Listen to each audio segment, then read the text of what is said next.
Hello, everybody. Welcome back to Horror Trans. My name is Stephanie Bree, and I am a transgender woman who talks about all things horror.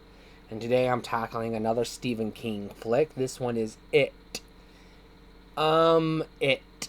Oh my god. This is the original It with Tim Curry and all those soap opera people that you don't remember.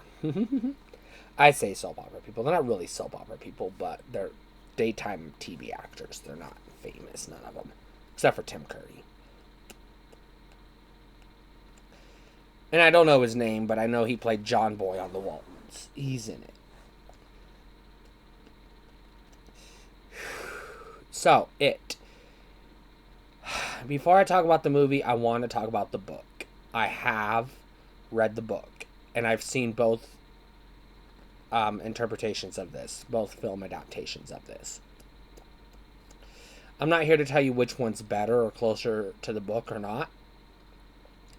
But when you're talking about this, the 1990s miniseries, It, you do have to at least talk about the book. Anytime you talk about a Stephen King movie, you got to talk about the book a little bit.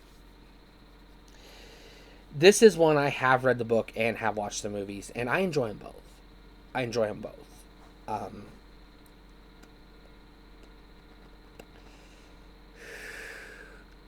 I find the book infinitely and beyond measure scarier than the movies. The book is terrifying. So what is It? It is a clown that goes by the name Pennywise the Dancing Clown. And it starts off with a little boy getting eaten by the clown, basically. And then it tells the story in flashbacks and flash forwards. So, and it's a mini series, so it's actually 2 parts. So you have the child part where you have a group of kids who are called the Losers Club, who are being terrorized by this clown as well as being terrorized by bullies, who overcome their fears, go into the sewers, and destroy it. Presumably. We have to say that. And then we have the grown-up versions where they're all coming back together because it's X number of years later, and I don't remember what, 20, 30 years later or something like that. It has come back. And so the Losers Club are all coming back together because they made a promise as kids, if it ever came back to town, they would come back to destroy it a second time. And so ideally, that's what they're there to do. Now, the movie doesn't go into it nearly as much as the book. So this is where I have to kind of fudge things a little bit. You don't really know what it is from the context of the movie.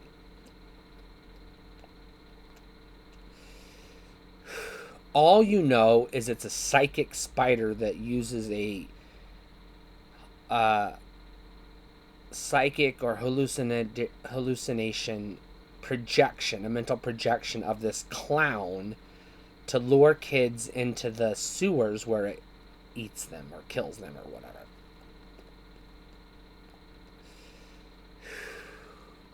All right. So let's talk about the acting in this movie. And it's not very good. This is daytime TV acting. This is a made for TV movie, and this is made for TV actors, giving you made for TV levels of acting. Other than Tim Curry, who steals the show, because he does whenever anything he's in. You know, Tim Curry's a god. I'm a queer woman. To me, Tim Curry is a god. So yeah. It's not incredibly violent per se, and it's not really graphic or gory because this is a made-for-TV movie, so, within the confines of what you can get away with on television. And this isn't cable TV, this was broadcast network TV, so, even more restrictive. That being said, it is still scary. However, like the book, and the subsequent remake, which we'll talk about in another video. This movie is told in two parts. You have the part where they're kids, and then you have the part where they're adults. I think the part where they're kids is fan-fucking-tastic. Absolutely fabulous. I love it. I get sucked in. I'm hooked. I can't get enough. I want to see these kids triumph. The part where they're adults, frankly, sucks. And you're just rooting for them to die one by one. You're just like, yeah, I don't want them to overcome. You're rooting for it in the adult part. You know, you're not, I mean, because they're not likable adults. You know, they kind of turned out to be shitty people.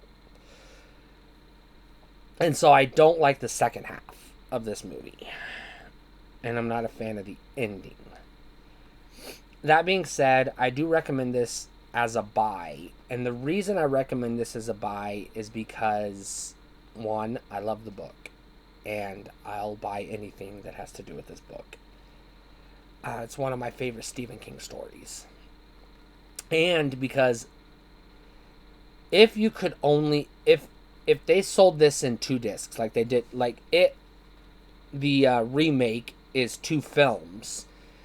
If you could get just the first disc where they're kids, and then just, you know, good for them, clap your hands, they won at the end of the day, you know, happy ending, move on with your life, I would recommend buying that. Since you can't, because it comes on 1 disc, you have to buy it all in one shot. Now, you could stop after they're kids. You could just turn it off if you wanted to. But you have to buy it is one thing. And so I still recommend it as a buy just because I like the first half of this. Now, when I said it was scary, this is scary because it's Stephen King and his shit is by and large terrifying to begin with. However, I am personally incredibly and insanely terrified of spiders. And as insanely terrified of spiders as I am, I'm even more terrified of clowns. So this is a double whammy. It's spiders and clowns. It's a spider that dresses up like a clown. And that this movie scares the living fucking shit out of me. On that basis alone. But it's still good. Sometimes you want to be scared. That's why we watch horror movies. We want to be scared. So this one is legitimately scary. And it's legitimately good. For the most part. The second half, like I said, isn't as good as the first half. But the second half still gives you some fantabulous Tim Curry performances. So there is that.